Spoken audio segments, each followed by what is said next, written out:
नमस्कार, मैं जितेंद्र चतुर्वेदी। मतांतर में आप लोगों का स्वागत है। राजनीति में आरोप प्रत्यारोप लगते हैं और जो सियासी लोग हैं वो ऐसा करते हैं तो उसमें कोई गुरेज भी नहीं है।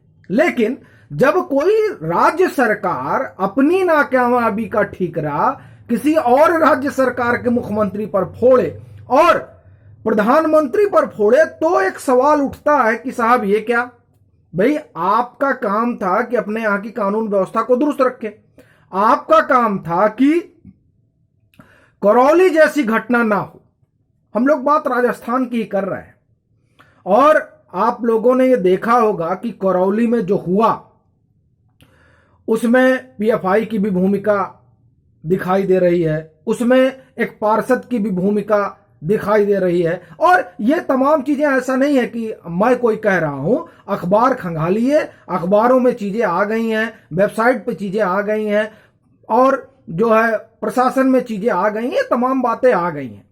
अब इन बातों के आने के बाद भी जब मुख्यमंत्री ये कहते हैं कि योगी जी ये करना तो आसान है लेकिन ये करना आसान नहीं है, प्रधानमंत्री जी आपको इस पर बयान देना चाहिए, और नड्डा जी, मतलब नाम तो उन्होंने नड्डा जी का नहीं लिया लेकिन उन्होंने कहा कि इनका काम ही आग लगाना। असल में जेपी नड्डा भी कुछ दिन पहले गए हुए थे राजस्थान और उसके बाद ये घटना हुई। तो सवाल यह है कि ये जो घटना है, ये घटना कानून व्यवस्था के लिहाज से पहली नहीं है। घटना के लिहाज से एक अलग मसला है, लेकिन अगर कानून व्यवस्था के दायरे में देखा जाए तो आप देखेंगे कि कानून व्यवस्था को लेकर राजस्थान सरकार कटघरे में खड़ी होती रही है।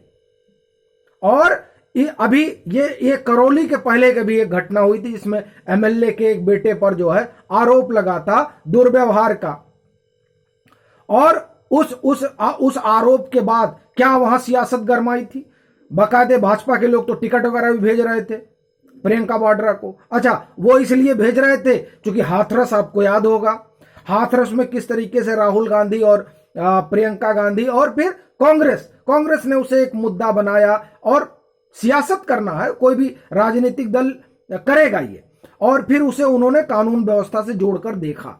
तो राजस्थान में जो भाजपा के लोग हैं वो आक्रोशित हुए इस घटना को लेकर, जो एमएलए के बेटे के ऊपर दुर्व्यवहार का आरोप लगा।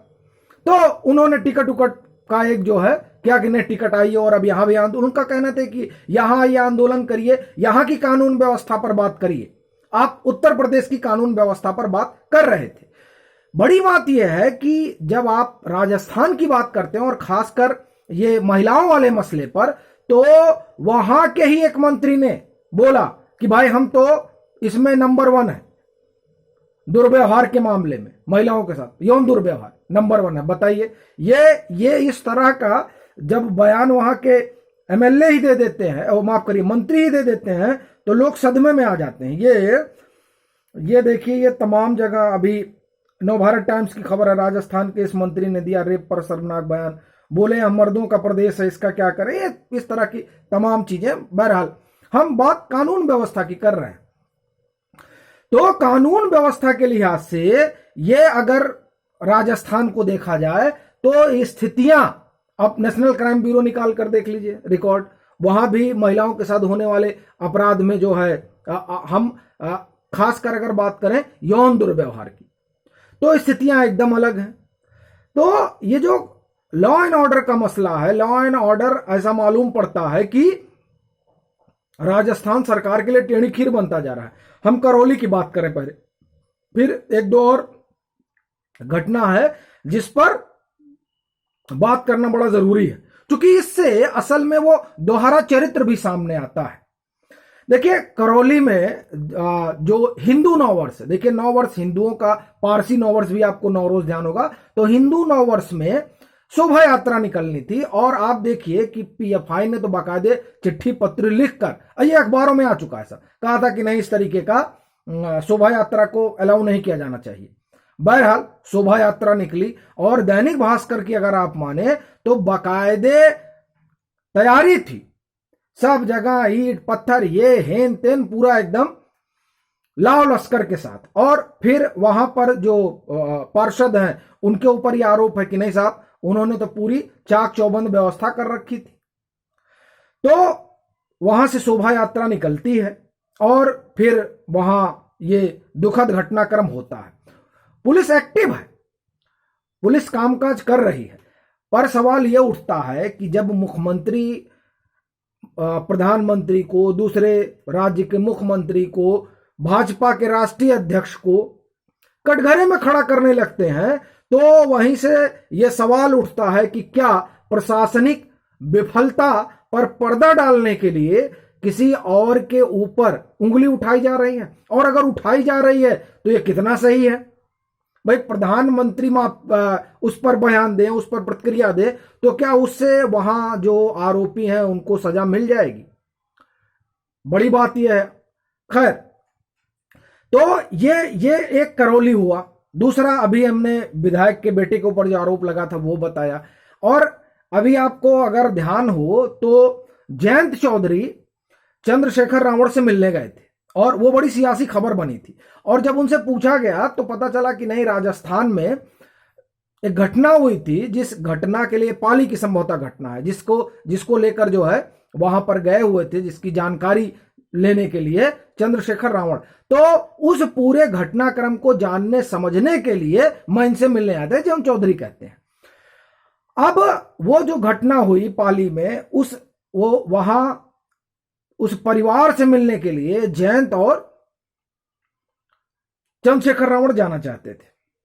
उदयपुर एयरपोर्ट पर उनको रोक लिया गया, और जो उदयपुर एयरपोर्ट पर उनको रोका गया तो मुझे लखनऊ एयरपोर्ट पर राहुल गांधी का रोकना याद आ गया। लखीमपुर की घटना हुई थी। लखीमपुर की घटना पर उत्तर प्रदेश सरकार से जो बन पड़ा, उस हिसाब से उन्होंने एक बीच का रास्ता निकाला और वहां शांति बनाए रखने का काम किया। और फिर उसी संदर्भ में ये लोग वहां जाना चाहते थे।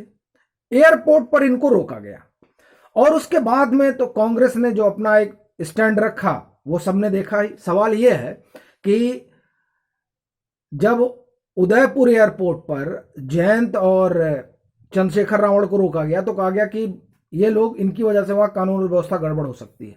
यही बात जब लखनऊ एयरपोर्ट पर रसाकसी चल रही थी कांग्रेस और उत्तर प्रदेश सरकार के बीच, तो वहां भी यही कहा जा रहा था कि नहीं, हमने रूट तय किया है, इधर से जाना चाहिए, उधर से जाना चाहिए, और उसके लिए वो अपना तमाम तरह का हवाला दे रही थी उत्तर प्रदेश सरकार।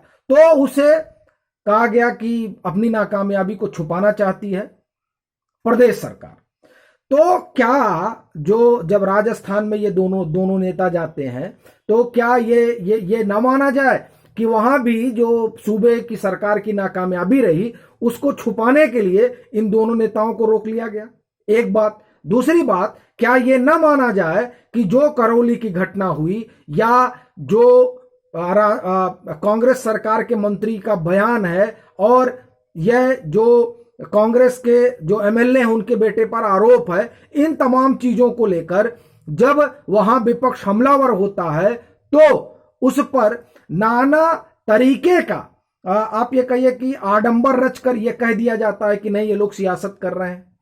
तो असल में वो लोग सियासत कर रहे हैं, लेकिन जब हाथरस की घटना पर कांग्रेस नेतृत्व आता है तो वो सियासत नहीं होती, वो न्याय के लिए लड़ाई होती है। लेकिन अगर वही बात राजस्थान में विपक्ष करे तो असल में वो न्याय के लिए लड़ाई नहीं होती, फिर वो राजनीति हो जाती है और राजनीतिक रोटियां सेकने वाली बात हो जाती है। और फिर ये कहा जाता है कि देखिए अब चुनाव तो नजदीक आ गए हैं ना, तो इस तरह का माहौल जो है ये लोग बनाएंगे। ये लोग मतलब विपक्ष के लोग। ये जो आप ये कहिए कि राजनीति में एक ये चीज आराम से निकाल ली जाती है कि साहब हम तो काम बहुत बढ़िया कर रहे थे, इन लोगों ने आकर बीच में अड़ंगा लगाना शुरू किया, काम ये लोग गड़बड़ा रहे हैं। क्यों? क्योंकि चुनाव नजदीक है। असल में इस तरह के जो आरोप प्रत्यारोप है, उस आरोप प्रत्यारोप के कारण अब यह कहा जाए कि जो सियासी दल हैं और सरकारें, उनका चेहरा अब साफ तौर पर सामने आने लगा है। और अगर खासकर आप राजस्थान सरकार, और मैं ये कहूं कि कांग्रेस सरकार, कांग्रेस शासित जो राज्य हैं वहां की सरकार और कांग्रेस के आला कमान कि अगर आप बोली बानी और उनके कामकाज को देखें तो ये जाहिर हो जाता है कि साहब ये जो राजनीति कर रहे हैं असल में उस राजनीति का जो रूप निकलकर सामने आ रहा है उसके कारण बड़ी दिक्कत हो रही है कांग्रेस को भी और कांग्रेस शासित राज्यों को भी। क्योंकि आप कानून व्यवस्था की स्थिति को उत्तर प्रदेश में मसला अगर बना सकते हैं तो राजस्थान में क्यों नहीं बना रहे? ये कांग्रेस संगठन का दायित्व है। लेकिन राजनीति है तो राजनीति में अगर कुछ राजस्थान में होगा तो उस पर नहीं बोला जाएगा और भाजपा शासित राज्यों में होगा तो उस पर बोला जाएगा, ठीक है। लेकिन जो राजस्थान की स्थिति उससे एक चीज तो समझ में आ रही है कि कानून और व्यवस्था की जो परिस्थितियां वहां पैदा हुई हैं वो कहीं ऐसा ना हो कि गहलोत सरकार के लिए संकट का सबब बन जाए। और 23 का रास्ता तो वैसे ही सचिन पायलट के रुख पर बहुत कुछ निर्भर करेगा कि क्या होगा। लेकिन कहीं ऐसा ना हो कि जो रही सही कसर है वो लॉ एंड ऑर्डर बिगाड़ दे। अभी के लिए फिलहाल इतना ही। अगर आप मतांतर से नहीं जुड़े हैं तो जुड़िए, वीडियो को लाइक कीजिए, शेयर कीजिए और अपने सुझाव जरूर साझा कीजिए।